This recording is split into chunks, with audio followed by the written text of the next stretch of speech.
Matapos ang isang buwang pananatili sa ICU, payo ng kanyang mga doktor, manatili muna siya sa ospital hanggang sa siya'y tuluyang gumaling. Mula sa Makati Medical Center, may news to go si Mark Salazar live. Mark.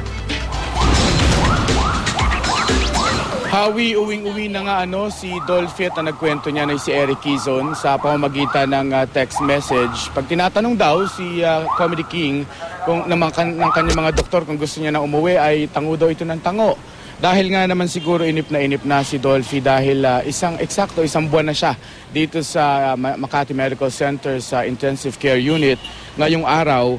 Pero gustuhin man ng kanyang pamilya at mga doktor na iuwi siya, hindi pa pwede. Dahil stable nga, pero critical pa rin ang kanyang kondisyon dahil sa on and off niyang pneumonia na ginagamot pa ngayon at ayon sa pinakahuling medical bulletin ay maganda naman daw ang kinakalabasan ng treatment. Yung komplikasyon niya ng kanyang chronic obstructive pulmonary disease, isa pa, sinestabilize pa rin yung kanyang platelet count sa pamamagitan ng blood transfusion at syempre yung dialysis para mapanatiling malinis yung kanyang dugo sa katawan.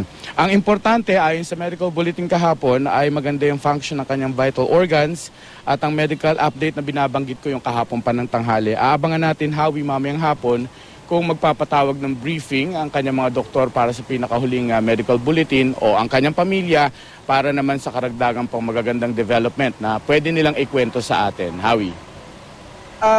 Nakaka-communicate ba si Dolphy sa mga kamag-anak at ibang loved ones sa ngayon? Oo, responsive daw siya. Pagka siya binubulungan, kinakausap, kahit ng mga doktor at ng kanyang pamilya ay tumatango ito, sumasagot ito.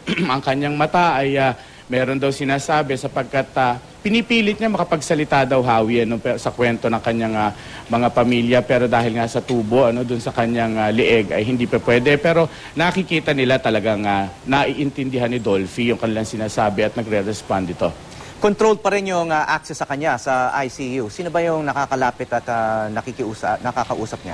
Nananatiling stricto kahit kanino, kahit sa mga bibisita ay stricto ang pamilya dahil talaga namang kahit naman hindi si Dolphy, kahit sinong nasa ICU, talagang dapat ay kontrolado dahil ang iniiwasan dyan sa mga pasyenteng nasa ICU yung impeksyon.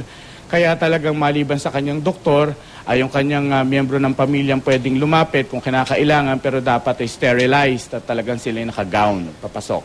Meron ba siya mga anak na kagagaling lang halimbawa sa overseas na nakadalaw recently? Wala kami nasasagap na ganyan ngayon, Hawi. Yung talagang yung ating regular lang na nakikita rito ay yung kanyang mga anak, si Ronnie Quezon, si Eric Quezon at syempre si Shasha Padilla ang talagang pirmihang nagbabantay kay Dolphy. Okay, maraming salamat, Mark Salazar.